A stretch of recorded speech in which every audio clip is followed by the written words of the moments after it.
Ok, gente. Boa noite para vocês que estão entrando aí. Estamos aqui nessa super aula sobre a primeira e segunda tópica do aparelho psíquico. Hoje estamos nessa terça-feira, dia 11, para vocês que estão assistindo ao vivo, para vocês que irão assistir a nossa aula gravada. Hoje nós temos muita informação extraordinária para estar repassando para vocês. Essa aula também está sendo gravada. Então, hoje nós vamos falar sobre o início da psicanálise. Hoje nós vamos falar sobre a primeira e segunda tópica do aparelho psíquico e também nós vamos estar falando sobre a formação do inconsciente. A psicanálise, ela não existe psicanálise sem inconsciente.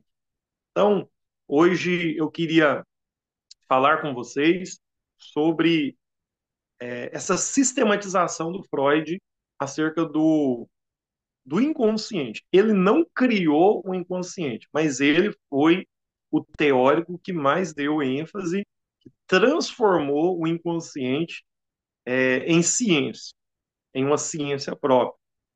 Então, hoje nós vamos falar sobre o conceito de inconsciente, conceito de pré-consciente, conceito de consciente. Nós também estaremos falando da segunda tópica do aparelho psíquico, que 20 anos depois da primeira tópica, o Freud ele reformula a sua teoria, na verdade não anula a primeira tópica, na verdade ele reformula e acrescenta o conceito de id, ego e superego. Então hoje nós vamos falar isso com vocês aí no período de 1 hora de prazo. Então agora nós estamos aqui, são 18 horas e 7 minutos ao vivo. Então, eu queria pedir para vocês que já estão na sala, a gente vai combinar o seguinte: eu vou desenvolver toda a minha aula sem interrupção, queria que vocês ouvissem atentamente, que vocês pegassem papel e caneta, ou no celular mesmo, vocês anotassem as dúvidas do que a gente falar, e quando for 19 horas, a gente vai abrir 30 minutos para bate-papo. Então, a gente não pode passar de 19h30. 19h30 a gente tem que encerrar, porque o professor vai entrar em outra sala de aula aí, tá bom? Então, feito essas considerações, eu queria muita atenção de vocês neste momento da aula. Acredito eu que alguns ainda vão estar entrando. E anote as dúvidas, porque hoje é uma aula extraordinária, então isso daqui é a espinha dorsal da psicanálise. Você que sonha em galgar posições na psicanálise, você que sonha em ter uma abrangência mais ampla, então preste atenção nessa aula para você entender as aulas posteriores. Então, gente, nós vamos trabalhar o seguinte: se vocês ouvirem alguns ruídos por trás, não é aqui em casa, é um vizinho. Os vizinhos aqui têm um costume de ser um pouco barulhento, mas vai nos perdoando a interrupção, porque foi o melhor local que eu encontrei para estar dando essa aula. Como o Freud descobriu o inconsciente? Como, não sei se vocês sabem, se vocês sabem, a gente vai acrescentar. O Freud, na verdade, ele era um médico neurologista, e o Freud, ele sempre se interessou pelo quesito psicológico. Inclusive, ele mesmo começou um estudo com a própria cocaína para um bem-estar do ser humano. E o Freud, ele começou a se interessar pela psicanálise por causa de algo chamado histeria. O que é histeria?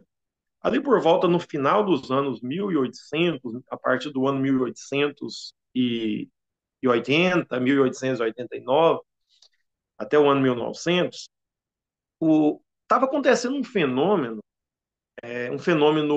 naquela época chamado de histeria. A palavra histeria é como se fosse uma espécie que eles chamavam, os médicos daquela época, chamava como uma doença do útero. Então, na verdade, a histeria ela era algo mais ligado na questão feminina. Não que o homem também não tinha histeria, mas a questão da histeria era uma questão mais ligada ao feminino. Então, o que estava acontecendo na época? Na época estava acontecendo um fenômeno assim, as pessoas estavam tendo sintomas estranhos, sintomas como ataques epiléticos, sintomas de visões, sintomas de gritaria, e os médicos da época não estavam entendendo aquilo. Ou os médicos consideravam aquilo como um problema anatômico, ou seja, um problema cerebral, uma questão fisiológica, ou eles atribuíam que aquilo era um fingimento. Por quê? Porque nenhum teórico anterior tinha aprofundado nesse quesito da histeria. A repressão, que era a histeria? Na verdade, a histeria era uma repressão do feminino, ou seja, as mulheres não tinham gozo na relação sexual, as mulheres não poderiam expressar os seus sentimentos, as mulheres não eram bem vistas na sociedade, as mulheres eram muito submissas, então elas não poderiam se expressar. Então a gente chama na psicanálise algo chamado psicossomatização. O que é a psicossomatização? Os sintomas emocionais se convertem em sintomas físicos. Então, era isso que era histeria. Por causa da pressão que acontecia no interior dessas mulheres, elas não conseguiam expressar com a fala, isso reagia em várias formas no corpo dela. Então, Freud ele começou a observar isso. E ele viu que isso não era um quesito meramente fisiológico ou aquilo não era, em primeira instância, um fingimento. O que o Freud fez? Ele começou, ele esteve na França e ali no hospital chamado Salpêtrière, e tinha um médico, um psiquiatra chamado Jean-Martin Charcot, que fazia alguns experimentos com choque, com hipnose, exatamente para tratar as histéricas. Ele também analisou um método com Joseph Breuer. Nesse método, ele observou a hipnose mais próxima, ele observou um método catártico. O que era um método catártico? Era um método sugestivo que aplicava o dedo na testa da pessoa e ali começava a fazer sugestões para as pessoas. Então, isso foi o cerne da questão para o Freud começar a se interessar pelo inconsciente. Então, mediante a isso, o que aconteceu?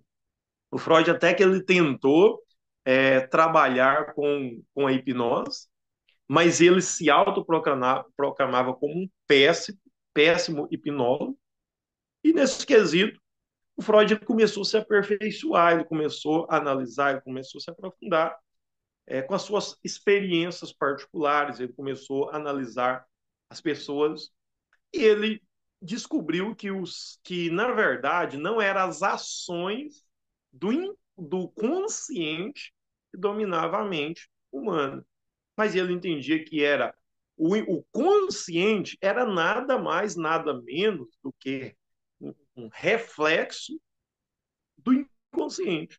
Era, na verdade, como eu posso falar? Era uma ilusão do inconsciente, ou seja, tudo que o ser humano, tudo que a pessoa estava fazendo conscientemente é porque era uma repetição de um trauma recalcado no inconsciente. Então, feita essa introdução, nós vamos já trabalhar os nossos slides para nós compreendermos esse processo. Então, vamos começar aqui. Eu já vou abrir os nossos arquivos e para a gente dar aula, vocês já receberam aí os seus PDFs e deixa eu... Aconteceu algo, isso. Ok, eu apliquei algo errado aqui. Vamos lá, tá certo. Vamos abrir o nosso... Tá carregando.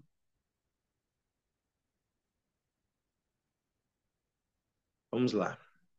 Só um minutinho. Ok, aí. Porque a câmera tá atravessada para ampliar melhor para vocês. Então tá aí a abertura da nossa aula, os três elementos psíquicos. Vamos lá. Primeira tópica do aparelho psíquico. A construção da psicanálise se relaciona com a própria história do Freud. o autor percebeu em elementos à sua volta as bases para teorizar sobre o ser humano e o sofrimento psíquico, que resultaram na psicanálise. Sigmund Freud tentou entender a gênese da histeria e se esbarrou na sexualidade humana e partiu disso, e a partir disso criou o conceito de inconsciente, derivando daí formulações importantes como as duas tópicas. Próximo slide, eu vou ler os dois para a gente comentar esse primeiro slide. Primeira tópica do aparelho psíquico. O termo aparelho psíquico foi utilizado pelo Freud em 1900. A interpretação dos sonhos traduz como uma metáfora. A visão mecanicista da medicina da época que embasava o pensamento do pioneiro da psicanálise, vindo da neurologia, que eu já expliquei para vocês.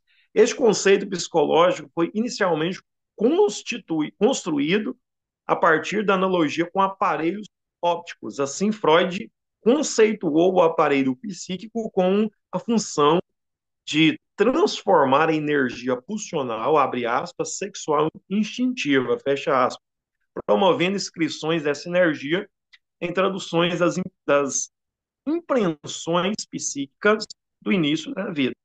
Com suas significações, essas significações e transcrições seriam processadas e transmitidas de acordo com o modelo do arco reflexo. Agora eu vou pular lá para baixo para a gente não ficar com a aula muito maçante. Lá embaixo está escrito assim: Freud desenvolveu a sua primeira tópica a partir do livro A Interpretação dos Sonhos, de 1900, especialmente no capítulo 7. Essa primeira instância psíquica é inconsciente, pré-consciente e consciente. Então vamos lá. Então o Freud, ele falou pela primeira vez dessa sua primeira tópica do aparelho psíquico, no livro A Interpretação dos Sonhos. Então, se vocês não leram esse livro, eu recomendo vocês lerem, principalmente o capítulo 7. Então, na interpretação do sonho do Freud, ele, ele desenvolveu essa primeira tópica. O que é o inconsciente? A maioria conhece aquele modelo do iceberg que o Freud mostra, que a nossa mente, praticamente 90% dela é inconsciente. Então, como é o inconsciente? Então, o inconsciente, eles são um ambiente inacessível pelo consciente. Então, se você falar assim, olha, eu lembrei de algo do passado. Então, isso não é uma lembrança do inconsciente. Isso é o pré-consciente que trouxe a representação do inconsciente. Então, o inconsciente surge quando? O inconsciente já surge a partir da primeira fase, a fase oral. As fases psicossexuais são fase oral, fase anal, fase fálica, fase da latência e fase genital. Então, o inconsciente ele já começa a partir que a criança já nasce, a criança já tem o inconsciente. Então, o inconsciente é algo primitivo, desde os primórdios, pós-pré-natal, ali já se forma o inconsciente. Então, o inconsciente, ele não depende de consciência, entendeu? Então, isso é algo bastante interessante que vocês precisam de analisar. O inconsciente não precisa de consciência. Então, o inconsciente, para o Freud, ele é desorganizado. O Jung, o pai da psicologia analítica, não, ele diz que o inconsciente é criativo, mas o Freud diz que o inconsciente ele é desorganizado. Ele é como essa questão, essa palavra aparelho psíquico. Então, o Freud ele faz uma analogia que a mente da pessoa como se fosse um aparelho que ele precisa de descarregar energia. Então, o inconsciente é isso. O que é o inconsciente? Ele faz o trabalho do recalcamento também. O que é o recalcamento? Então, eu estou fazendo esse comentário porque eu não tive tempo de anotar tudo, porque não dá para a gente falar tudo. Então, não vou ler todo o slide. Então, vocês têm o slide na mão, então depois vocês analisam mais. Eu vou pegar essas partes mais importantes para ser bem pedagógico para vocês entenderem. Então, o que é o inconsciente? O inconsciente são memórias inacessíveis, recalcadas. Você só consegue ter acesso a essas memórias inconscientes, segundo Freud, através do pré-consciente. E que jeito que a gente acessa o inconsciente? O inconsciente ele é acessado através de alguns pressupostos. Quais? Sonhos. Quando você sonha, o seu sonho é tudo inconsciente. Você acessa o inconsciente através de xistes, através de atos falhos também. Então, nós vamos falar sobre os xistes e os atos falhos antes de nós chegarmos no pré-consciente. Então, isso é bastante interessante. Então, lá no slide que a gente acabou de mostrar para vocês, eu vou voltar novamente para ele. Vocês podem observar que no finalzinho eu falei sobre, sobre sonhos. Então, um dos métodos, inclusive a psicanálise, ela se diferencia de outras teorias por causa que nós somos praticamente a teoria psicológica que mais explica esse quesito do sonho. Então, eu estou abrindo aqui o meu slide. Se tiver um pouco a tela escura aí, vocês vai perdoando porque o slide demora. Então, vamos lá. Então, novamente, eu vou me manter aqui só com os slides para não precisar de ficar saindo e voltando. Eu vou voltar para a minha imagem novamente quando eu terminar a aula para a gente ganhar tempo, tá bom?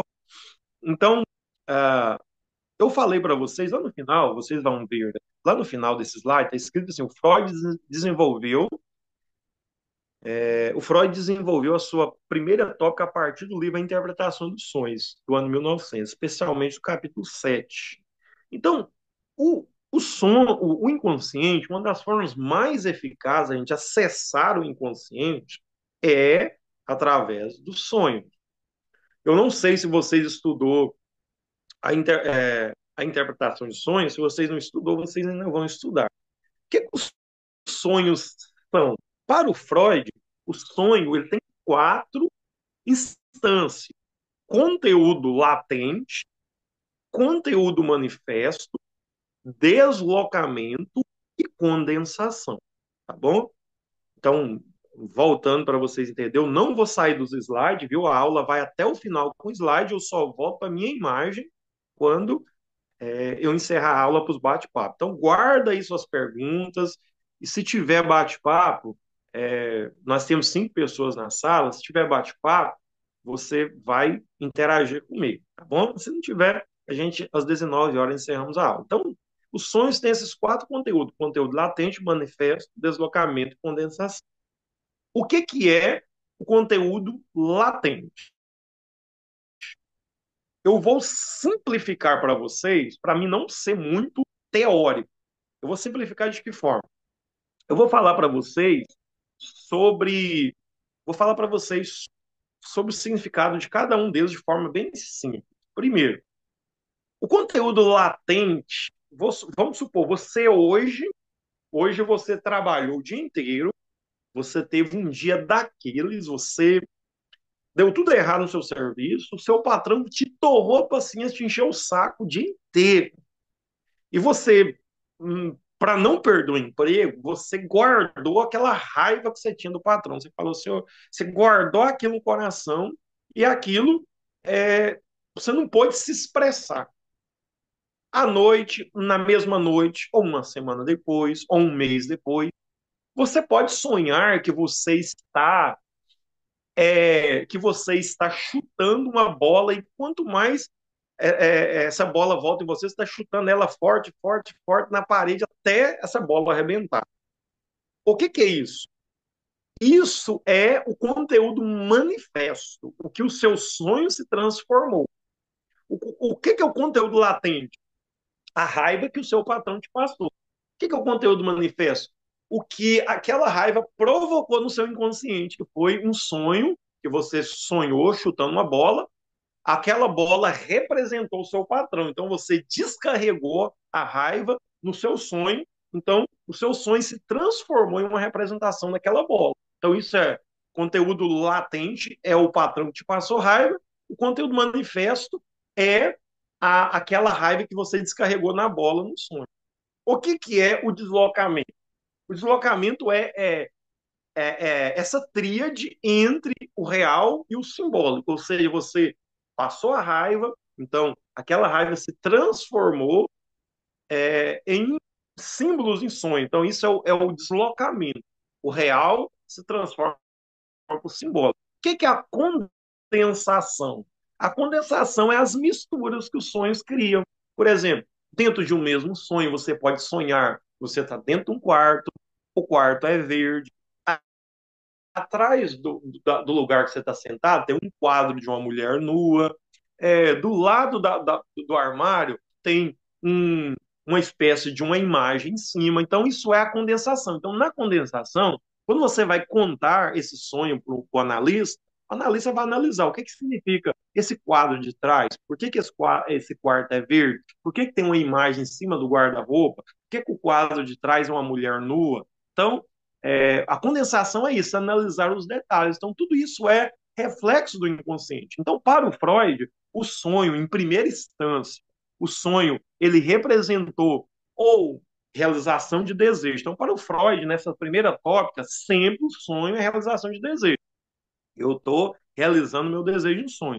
Agora, lá em 1923, salvo engano, no livro Para Além do Princípio do Prazer, o Freud já desenvolveu outro conceito, que o sonho não é só a realização de desejo, mas tem a questão da angústia também, porque ele via pessoas vindo da guerra, mutilado, ele continuava sonhando com aquela guerra. Então, isso não poderia ser realização de desejo. Ele desenvolveu o conceito de sonho de angústia, e a partir de 23 anos depois. Vamos lá para o próximo slide. Tá aí o inconsciente. O que é o inconsciente? Tá aí esse desenho. Está escrito o seguinte: segundo a perspectiva freudiana, o inconsciente atua como um repressor de conteúdos que são impedidos de ter acesso ao plano consciente. Então, é impossível o consciente ter acesso ao inconsciente. Isso é impossível. Então, se eu estou falando com vocês aqui agora e vocês estão me ouvindo, é porque vocês estão no plano consciente. Então, lá na parte de baixo vai dizer assim: só se tem acesso ao inconsciente, segundo Freud, através de quê? Através de xistes, atos falhos e através dos sonhos. Os sonhos são ações do inconsciente, trabalhando de forma desorganizada. Os sonhos possuem conteúdo latente, conteúdo manifesto, deslocamento e condensação, é o que eu acabei de falar para vocês. Vamos para o próximo slide. Está lá. Uma das primeiras, então, a primeira representação do inconsciente que a gente tem acesso foi os sonhos que eu acabei de falar. Segundo, os xistes, está aí até uma figura que eu fiz, uma figura bem emblemática no Brasil hoje, que é a questão de pagamentos de prefeituras. Está escrito assim, os xistes. Prefeitura indo resolver o problema no seu bairro, uma tartaruga. Prefeitura indo entregar o carnê do IPTU. Pessoas correndo. Então, o que é o xiste? É uma brincadeira, mas no fundo dessa brincadeira é uma verdade. Diz o seguinte: é uma espécie de válvula de escape de nosso inconsciente, utilizado para dizer em tom de brincadeira aquilo que verdadeiramente se deseja. Então, o xiste é as famosas brincadeiras. Tipo, a pessoa fala: ô fulano, você é feio demais, ô careca feio, ô você tá desarrumado hoje. Não, calma, isso é brincadeira, eu só tô brincando. Para a psicanálise não existe brincadeira. Lá no fundo, o xiste só serve para maquiar uma real intenção do coração da pessoa. Quando a pessoa fala assim: oh, eu odeio essa cara, não, tô brincando, você é meu parceiro. Então, na verdade, realmente, lá no fundo, a pessoa inconscientemente falando, ele realmente odeia a pessoa. Mas conscientemente falando, ele não sabe disso. Entendeu? Então, os xistes são reações e a pessoa percebe? Não. A pessoa acha que é normal, não, eu estou brincando. Mas não existe brincadeira para o Freud. Sempre os xistes têm um fundo de verdade no inconsciente. Tá bom? Outra forma de acessar o inconsciente: atos falhos. O ato falho é um equívoco na fala, na memória, em uma atuação física provocada hipoteticamente pelo inconsciente. Isto é, através do ato falho, o desejo do inconsciente é realizado. Isso explica o fato de que nenhum gesto, pensamento ou palavra acontece acidentalmente. Então, o que é o ato falho? Trocas de nome, os lapsos de memórias. Por exemplo, a pessoa está em um local e por exemplo, chega diante de uma atual esposa e quando ele está brigando com a atual esposa dele, ele fala o nome da ex-namorada. Aí a pessoa diz, não, não, porque você me passou raiva demais. Eu lembrei do jeito que a minha ex-namorada fazia. Então, opa, por que você colocou o nome da sua ex-namorada na atual esposa? Então, se a sua ex-namorada, você houve um ato falho com a sua ex-namorada, então nós temos que analisar isso daí. O que ainda te liga nessa ex-namorada? Você está entendendo o que é a psicanálise? Você não presta atenção no que a pessoa está falando.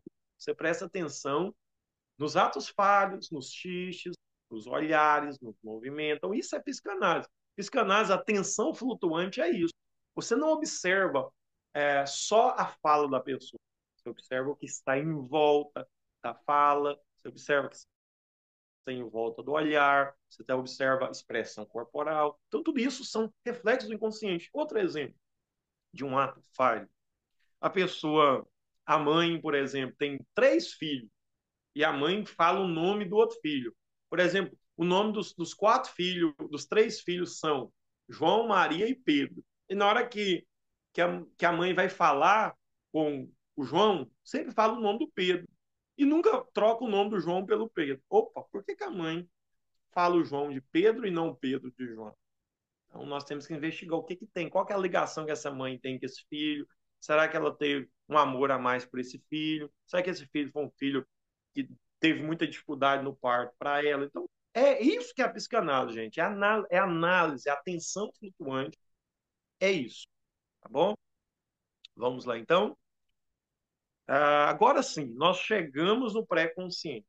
Então, como ah, eu falei para vocês sobre o inconsciente, eu falei para vocês as formas de acessar o inconsciente. Mas de que jeito ele é acessado? Então, eu falei de sonhos, xixes, atos falhos. Mas quem acessa esse inconsciente? É o pré-consciente. O que é o pré-consciente? É a parte que se encontra no meio do caminho entre o inconsciente e o consciente.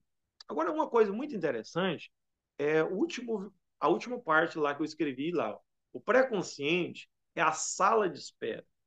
E ele que define quais representações o inconsciente virá até a consciência e quais continuarão inconsciente. Então, presta atenção. O que é o pré-consciente? Você fala assim, ó, se eu te perguntar hoje, você que está me assistindo, eu te perguntar assim, ó, olha, fulano, você lembra qual que foi o cardápio do almoço que você comeu no dia 13 de outubro do ano de 2012? Mas você nunca que vai lembrar. Por quê?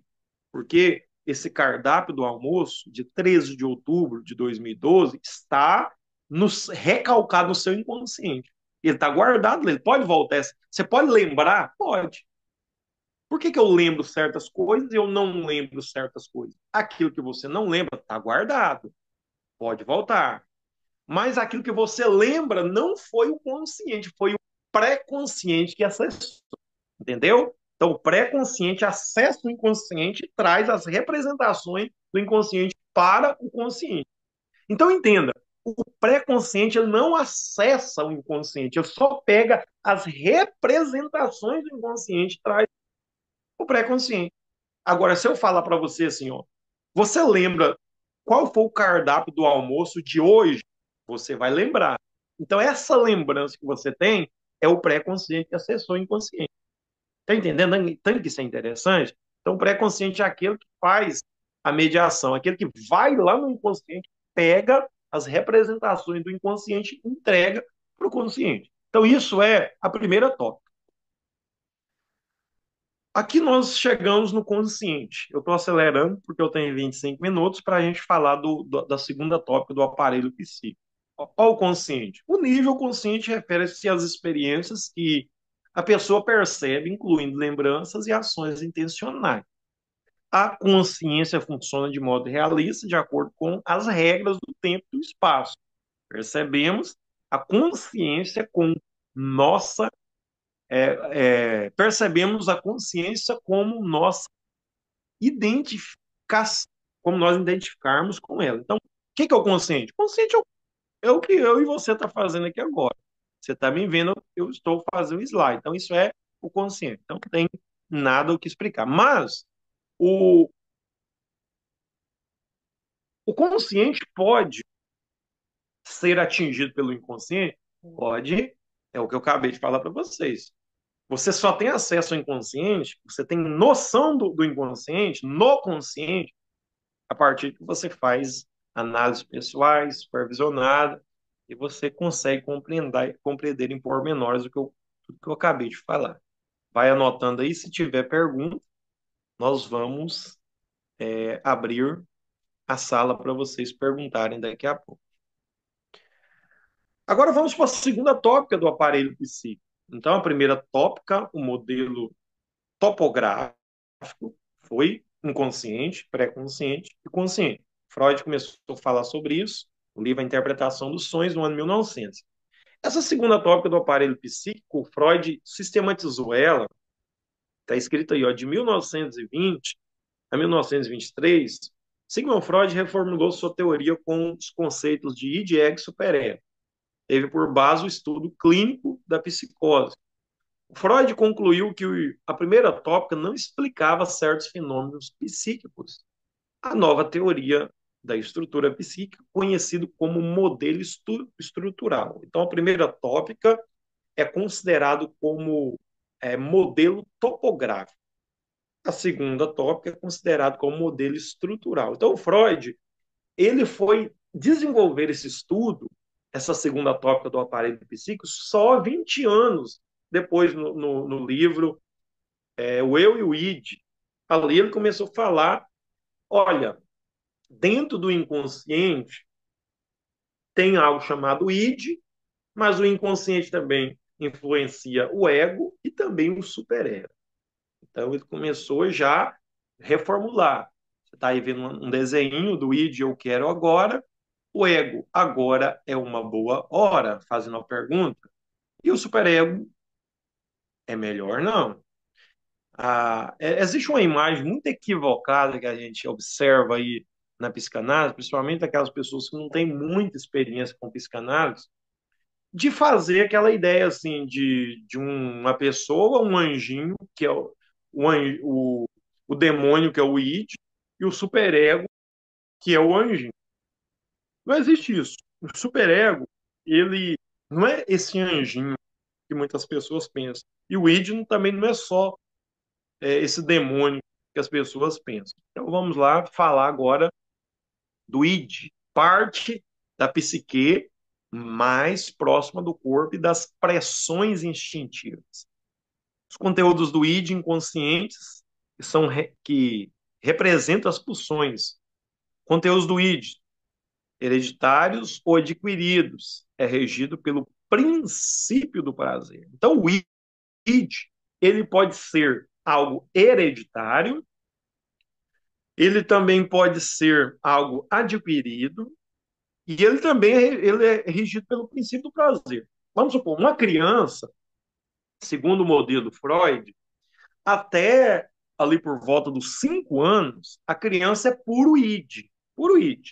Ou seja, eu tenho uma bebezinha de 3 anos, é toda hora essa bebezinha, pai, eu quero, minha filha não pode, eu quero, e começa a espernear. Por quê? Porque a criança, nessa fase, é puro id, ela não tem noção do certo e do errado. Na cabeça dela, ela que domina o mundo tem que realizar os desejos dela. Então, o que é o id? É uma parte instintiva que só quer descarregar o prazer. O id, ele não tem regra. Esse prazer do id pode ser um prazer lícito ou pode ser um prazer ilícito. Então, o id, ele não é 100% ruim. Tem coisas do id que é bom, são prazeres que devem ser realizados, mas tem coisas do id que não pode ser realizado. Por exemplo, uma vontade de matar alguém, por exemplo. Essa questão aí, por exemplo, essa vontade de matar alguém, isso é o quê? É um instinto id. Pode? Jamais. Então é algo ilícito. Aí eu tô com vontade de comer um bolo de chocolate. É do id. Pode? Pode. Então o id, ele é inato e instintivo. Ele não tem ré. Ele é 100% inconsciente. E ele só quer realizar desejo, seja lícito ou seja ilícito. Então, a criança, ela já nasceu hoje, agora, ela já é id. Por que eu sei que ela é id? Que ela começa a chorar. Você vai ver muito isso na Melanie Klein. Melanie Klein, ela vai trabalhar essa ideia do seio bom, do seio mal. Ela vai trabalhar também essa ideia, eu esqueci, fugiu da memória, que olha, houve um lapso de memória aqui. Esqueci, literalmente, eu esqueci. Então, a Melanie Klein, ela vai falar que o id ainda é antes do Freud. O Freud ainda entende que o id começa a partir do momento que a criança nasce, e a Melanie Klein ainda entende que dentro do útero da mãe a criança já pode desenvolver o id. Isso é bastante interessante. Então, você compreendeu e vai guardando aí seus questionamentos. Então, o id, ele é 100% princípio de prazer. Ele não quer regras, ele só quer realizar os seus desejos, seja do jeito que for, ele é instintivo. Então, estamos falando que o id, ele pode ser hereditário. Como assim hereditário? Vamos supor, a pessoa, a família da pessoa tem propensão genética de gostar de beber pinga, cachaça, por exemplo. Isso hoje é comprovado pela neurociência. Tem gente que tem predisposição genética para o alcoolismo. Então, pode ser, é, pode ser que a pessoa, o filho desse homem que gosta de beber álcool, pode ser que ele adquire também essa vontade. Então, é uma predisposição genética, entendeu? Então, por isso que o ID também pode ser hereditário. Você já viu quando a pessoa bebe, a pessoa fica alegre, a pessoa fica sem regra? A bebida inibe o superego e deixa o ego refém do it. Por isso que as pessoas fazem tanta coisa e depois se arrependem. Então, na hora que a pessoa bebe, o id dela está funcionando, está dominando o ego. Tá bom? Vamos para o próximo. O ego. O que é o ego? O que é o ego? O ego, ele é. Só um minuto, isso. O ego é o mediador entre o princípio do prazer do id e as imposições sociais do superego, encarregado de mediar a relação entre o sujeito e a realidade externa, encarregado de evitar o sofrimento e coordenar a busca do prazer. Constitui e coordena os mecanismos psicológicos da defesa. Então vamos lá. De onde o ego surge? Ele é formado a partir do id. Então, a partir ali a partir ali das fases psicossexuais, o ego já é formado. Se eu não me engano, posso estar equivocado, a partir da fase anal. Se eu não me engano, a fase fálica que começa o superego. Então, o ego, ele é um mediador. Ele fala assim, ele é, sobretudo, consciente, princípio da realidade. Então, o que o ego faz? Você pode observar que existe aquela representação que o Freud mesmo fez de um homem em cima de um cavalo com a rédea. Então, o homem é o superego, a rédea é o ego e o cavalo é o id. Então, o que o ego faz? Ele media. Vamos supor, eu tô aqui agora com vocês, falando. Eu falo assim, olha, acabando a aula que eu vou comer um bife acebolado, por exemplo. Aí o ego que fala assim, eu posso comer o bife acebolado. Então o ego, nessa hora, ele realizou um desejo do id, porque o meu desejo é comer um bife acebolado. Mas eu posso também falar assim, olha, eu não posso, eu vi uma uma barata entrando dentro daquele copo ali, então eu não posso beber água daquela barata. Por que eu não estou bebendo água daquele copo porque passou uma barata? Porque o superego diz, opa, isso daí pode causar uma infecção. Então você está vendo o que que é o ego? O ego é o mediador. Nós somos ego. O ego é o eu. O eu. O que que é o eu? A palavra id é uma palavra, na verdade, no original, essa palavra é eu. Ego é o eu. O id é o isso, na verdade, né? Que é isso? Então, no original, no alemão, o isso, o ego sou eu e o superego é um supereu. Então, o ego, ele é o chamado ego sadio. Depois vocês podem até notar uma coisa chamada ego sintônico e ego distônico. Isso eu não vou falar agora, depois vocês podem analisar. O ego, ele vai estar bombardeado 100% pelo id e pelo superego. Então, eu vou ir lá para o superego e depois eu vou voltar de novo no ego para me falar de uma coisa chamada mecanismo de defesa do ego e logo eu já encerro a minha aula, porque já nós temos 14 minutos para encerrar essa aula. Então, você entendeu que o ego sou eu. Então, o ego é o papel de falar, eu posso realizar esse algo do id ou eu não posso? Não, eu não posso. Então, não posso é o superego. É o que nós vamos falar agora.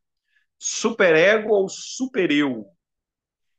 A última instância do aparelho psíquico mental, a organizar-se, tem como função censurar os impulsos que vêm do id, sobre as atividades e pensamentos do ego. Essa censura é detectada pelo ego por um pequeno sinal de angústia. Ele surge como uma clivagem de uma parte do ego e desenvolve-se a partir deste. O superego se desenvolve a partir do ideal do eu. Isso aqui é muito interessante, ó. Anota isso daí, ó. O superego se desenvolve a partir do ideal do eu, de seus pais ou cuidadores. Opa, focaliza de novo nisso daí. O superego se desenvolve a partir do ideal do eu, de seus pais e cuidadores. Então, de onde surge o superego? A partir da fase fálica, ali por volta dos 5 anos de idade. Ali tem um livro do Freud que chama Introdução ao Narcisismo. Depois eu queria que vocês. Livro não, artigos. Eu queria que depois vocês é, lessem esse livro, Introdução ao Narcisismo. Ali no Introdução ao Narcisismo, o Freud fala de uma coisa de eu ideal e ideal do eu. O que é o ideal do eu? O ideal do eu é quando eu começo a observar os meus pais, aqueles que cuidam de mim. Então, no ideal do eu digo assim: olha, eu devo ser o que o meu pai quer que eu seja, eu devo ser o que a minha mãe quer que eu seja. Então, a criança, a visão de mundo dela, a partir do ideal do eu, a partir dos 5 anos de idade, a visão do mundo dela é o que os pais dela quer que ela seja. Então, ela vai pensar a partir da ótica dos pais. Então, superego surge a partir do momento que a criança tem noção de quem é o pai, de quem é a mãe, de quem é os cuidadores. Então, a criança vai falar: o ideal do eu é ser o meu pai, o ideal do eu é ser como a minha mãe. A criança começa a ter noção. Então, o superego surge a partir daí. Essa parte de a criança, quando ela era puro id, ela não tinha noção do certo e do errado, mas a partir do ideal do eu, do superego, o pai já pode falar para ela: opa, não faz bagunça. Se você fazer bagunça, eu vou te bater. E a criança já começa a surgir um trauma ali: opa, eu posso apanhar. Então, já ali, a criança já tem uma formação do superego. Eu prometi para vocês que eu iria voltar no ego. Por que que eu voltei no ego? Para você entender de onde surgem os problemas psíquicos.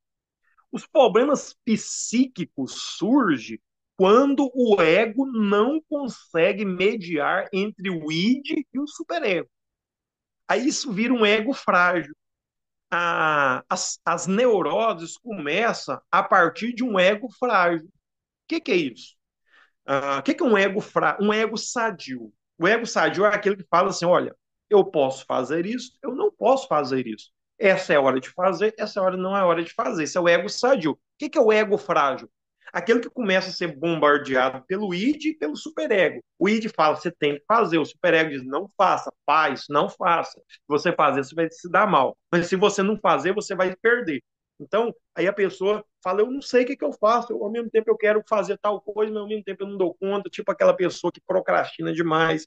Ela fala assim, eu sei que eu devo fazer algo, mas eu não consigo fazer. Eu acho que não é momento de eu fazer. A pessoa vive numa eterna dúvida. Então, isso é o chamado ego frágil. E aí que surgem as neuroses. Aí, quando surge a neurose, o próprio ego trabalha em se defender. E por onde ele se defende? O ego se defende através de uma questão chamada mecanismo de defesa do ego. Depois você pode pesquisar o que é os mecanismos de defesa. Então, para se defender dessa bomba chamada id e dessa bomba chamada superego, o ego falou: eu preciso de me defender, eu preciso de um escudo aqui para defender para me defender. Eu não sei se eu dou vazão ao id, mas ao mesmo tempo eu não sei se eu ouço o superego. Então, ele cria mecanismos de defesa. O que são os mecanismos de defesa? São vários. A sublimação. O que é a sublimação? É quando a pessoa tem um desejo, por exemplo, ele desloca esse desejo, tipo assim, ele guarda aquilo dentro dele, ele sublima, ele tem, ele vai para a religiosidade, tipo assim, a pessoa era uma pessoa assim, que era muito promíscua sexualmente. Então, para ele domar aquilo, ele vai para a religiosidade. Ele fala, então, a partir de hoje eu vou ser um pastor, eu vou ser um padre, a partir de hoje eu vou dedicar na obra missionária. Ele sublimou aquele sentimento, é, colocou outra coisa no lugar daquilo. Existe outro mecanismo de defesa, por exemplo, o deslocamento. O que é o deslocamento? A pessoa, o patrão xingou demais o funcionário, e o funcionário chegou em casa e o cachorro veio lamber ele e já chutou o cachorro de raiva. Ele deslocou, ele deslocou aquela raiva, ele deslocou aquela raiva no cachorro. Então isso é bastante interessante. Então isso é o deslocamento. Então isso, outro mecanismo do mecanismo de defesa, a, outro mecanismo de defesa, a racionalização. O que é a racionalização? Quando a pessoa fala assim, ó, olha, eu tomei um prejuízo financeiro, eu perdi R$ 100. Aí a pessoa tem que racionalizar, o ego lidar com aquela angústia. A pessoa diz, não, mas foi bom que eu perdi R$ 100, porque eu poderia ter perdido mais. Então ele racionaliza para lidar com aquilo que está angustiando ele. Outro mecanismo de defesa, formação reativa. O que é a formação reativa? A pessoa se porta de um jeito, mas na verdade o inconsciente dele quer outra coisa. Igual a pessoa fala, eu odeio gay, eu odeio homossexual, essa raça tem que morrer. E a pessoa, todas as vezes que ele vê um homossexual, ele treme de raiva e ele é um homofóbico, por exemplo. Opa, por que ele está odiando um homossexual? Será que não é um. Ele tem um desejo de ser homossexual, um desejo no homossexual, e ele não aceita isso, ele projeta algo o contrário. Então, isso é formação reativa. Então, é muitos mecanismos de defesa do ego, é muitas coisas que a gente poderia falar, tá bom? Fechando a minha aula, tá aí uma reflexão para vocês. O conhecimento é um tesouro valioso, libertador, pedagógico. O conhecimento faz você entender que você não conhece nada. O conhecimento proporciona crescimento pessoal, intelectual, conhecimento é infinito. Então, gente, eu resumi aqui para vocês porque a aula, na verdade, ela é um resumo. Ela é um aperitivo para você é, aprofundar mais, para você correr atrás dos seus ideais. Antes da gente abrir para as perguntas, eu já vou voltar para a sala. Então, para você compreender o que é a psicanálise, você não pode ficar só nas aulas aqui. As aulas, elas servem para você, para aguçar você. Não existe psicanálise sem leituras, não fica somente em estudos. pesquisa. Eu falei para vocês sobre o livro do Eu e o Id, eu falei para vocês Introdução ao Narcisismo, falei de interpretação de sonhos, falei para vocês sobre o artigo, o livro Para Além do Princípio do Prazer, teoria sobre a teoria da sexualidade, então, vários livros. Então, tudo isso que eu vou falando, vai anotando, pesquisa, corra atrás, desenvolva seu estudo. Então, isso é psicanálise. Psicanálise é infinito. Então, se você precisa de conhecer os teóricos, você precisa de conhecer a gênese da psicanálise, pesquisa, estuda. Se você quer ser um bom psicanalista, você se autoriza a ser psicanalista aí depois da sua formação, só que aquilo ali é só uma autorização, na verdade, você tem que continuar estudando, fazendo análise em primeira instância pessoal, análise supervisionada. Você precisa de se modernizar, estudar, ser um teórico apaixonado pela psicanálise para você desenvolver bem, para você fazer bem a sua função de analista, tá bom? Ah, mas eu trabalho demais, eu não tenho tempo. Gente, tudo na vida da gente, você tem que arrumar um tempo. Então, se você está aqui, é para algum objetivo, você quer ser um psicanalista. Então, como você vai se autorizar a psicanalista se você não sabe nem o primordial da psicanálise? Então, as aulas que aqui nós fazemos, elas servem para aguçar o seu conhecimento, ela serve também como um aperitivo para você pesquisar. Eu, quando eu formei em psicanálise, tudo que os professores faziam, eu anotava, falava, eu perguntava, eu desenvolvia, eu corria atrás, eu baixava PDF, eu comprava livro. Então, eu sempre fui assim. Então, e tem muita coisa da psicanálise que eu preciso me aprofundar mais. Então, é isso que a gente fala, que o conhecimento ele é ilimitado, tá bom? Então, vamos resumir o que, que a gente falou hoje para a gente abrir para as perguntas, se tiver. O que a gente falou hoje? A gente falou hoje sobre as duas tópicas do aparelho psíquico. Qual foi a primeira tópica? Chamada modelo topográfico inconsciente, pré-consciente e consciente. O que é o inconsciente? A parte instintiva inata, a memória primitiva, que sempre quer realizar desejos. O que é o pré-consciente? É a única, é o que consegue acessar as representações do inconsciente. O que é o consciente? É o que nós estamos falando aqui. 20 anos depois, o Freud desenvolveu a sua segunda tópica no livro Eu e o Id, chamado Id, Ego e Superego, chamado modelo estrutural. Ali ele desenvolveu que o Id é 100% inconsciente, o ego também pode ser inconsciente e até o superego também pode ser inconsciente. Então, o ego ele faz o papel de mediar entre as vontades, os desejos do id e a repressão do superego. Entendeu? Então, essa foi a nossa aula de hoje. Agora são 19 horas. E agora sim, se você tiver, eu estou vendo aqui 5 pessoas comigo na sala. Agora eu quero perguntar se tem alguém que você queira perguntar algo, participar da aula, tirar dúvidas. Agora, se você falar assim, eu não tenho nenhuma dúvida, aconteceu duas coisas aqui. Ou você entendeu tudo, ou você não entendeu nada. Entendeu? Então, a descoberta vem pela dúvida. O próprio René Descartes diz que a, uma das grandes certezas que a gente tem é a dúvida. Então, eu queria agora perguntar se tem bate-papo. Eu estou aqui para isso, eu gosto disso. Então, o professor me deu 30 minutos para falar com vocês. Entendeu? Tem 30 minutos para falar com vocês. Então, as minhas aulas, elas são. Não é sempre que eu estou aqui. Então, eu gosto. Eu não. Depois que as aulas encerram, eu não tenho esse tempo de estar conversando com vocês, tirando dúvidas, daí é mais com a equipe da AMA. Então, enquanto a gente está aqui, a gente gosta de abrir esse espaço. Quem sabe a sua pergunta é a dúvida de outro aluno que não estão aqui, que vão assistir a aula. Então, eu quero fazer 10 perguntas. Pode fazer as 10 perguntas em 30 minutos. Alguém tem alguma dúvida? Alguém quer participar na sala de bate-papos? Vamos lá. Qual que é a primeira dúvida, se alguém tem?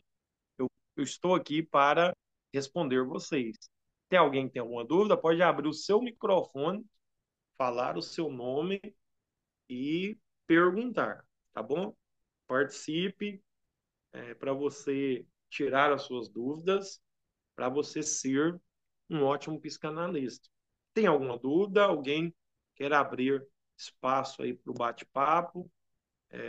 Eu queria que você fizesse a sua pergunta em áudio, não escrita, se você queira participar. Tem alguém que você queira abrir espaço para o seu bate-papo, perguntar algo da nossa aula, alguma dúvida, alguma sugestão? Tem alguém? Eu estou esperando vocês aí, eu vou esperar mais 3 minutinhos. Se você não ninguém perguntar, eu já vou devolver aí para a central da AMA, para eles estarem encerrando aí o curso com vocês. Vamos ver. Sem nenhuma dúvida, professora, a aula foi muito bem explicada. Obrigado. Opa, mas não é possível. Pergunta, pode perguntar. Se você estiver, assim, tímidos para fazer pergunta por áudio, escreve aí que aparece a minha tela. Eu falei que não precisava, seria melhor, porque eu gosto dessa questão física mesmo, de conversar. Porque vocês vão lidar muito com isso. No dia a dia de vocês, vocês vão ter que olhar no olho da pessoa, vocês vão ter que ouvir, vocês vão ter que extrair isso da pessoa. Então, esse canalista não pode ter timidez, viu? Então, a aula foi ok. Então, mais alguma coisa que vocês queiram acrescentar? Assim, alguma coisa que ficou sem, assim, ficou rápido, vago, ou uma sugestão? Fala assim, essa parte que o senhor falou aí, que eu achei bastante interessante, o que, que eu posso aprofundar em tal área? Pode escrever, que a gente vai estar respondendo para vocês aí, tá bom? Escrever, mandar áudio. Mais alguma pergunta, sugestão? Nós estamos aí. Hoje eu tirei o meu tempo, eu desmarquei as minhas agendas aqui para estar com vocês aqui hoje. Inclusive, antes de eu entrar aqui, eu estava até num atendimento com uma pessoa. Então, hoje essa aula é bastante importante por causa disso, para você se autorizar a psicanalista. Vamos ver mais um minutinho.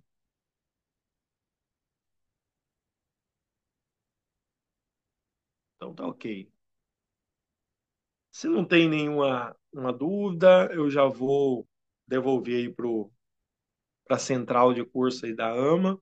Eu quero agradecer o professor Manuel, a central, por nos dar essa oportunidade de estar aqui lecionando para vocês, fazendo algo que a gente gosta, que é ensinar sobre psicanálise. A gente não conhece a psicanálise somente na teoria, na prática também. Não é sempre que a gente faz atendimento, porque a minha vida é muito corrida aqui na nossa cidade, tem muitos outros a fazer, então sempre quando a gente tem tempo, a gente está atendendo pessoas. Então, mas foi um prazer enorme estar com vocês aqui. A aula vai ficar gravada. Se vocês querem ouvir tudo direitinho, de forma pautada, vocês solicitam aí a central da AMA e com certeza eles vão disponibilizar para vocês essa aula gravada. Aqueles que não pôde também estar conosco ao vivo, por forças maiores, com certeza depois vai assistir também, tá bom? Professor e quem está aí, a central e o professor, eu já agradeço aqui e muito obrigado por essa oportunidade, vocês que nos assistiram nessa terça-feira também. Quero agradecer e pedir vocês que vocês continuem com o progresso dos seus estudos, continue estuda, pesquisa, não parem, não olhe pelo cansaço, tira um tempo onde não tem, às vezes abre mão um pouquinho de WhatsApp, de Instagram, vai estudar um pouquinho, acorda mais cedo ou deita mais tarde, mas estude, porque isso daí vai ser crucial tanto para o seu crescimento pessoal, quanto para o seu crescimento intelectual, tá bom? Então, eu agradeço, até uma próxima oportunidade, estaremos aí novamente dando mais uma aula de psicanálise, tá bom? Agradeço e ótima noite para vocês que estão assistindo ao vivo, ótimo dia, ótima tarde para o momento que vocês vão assistir.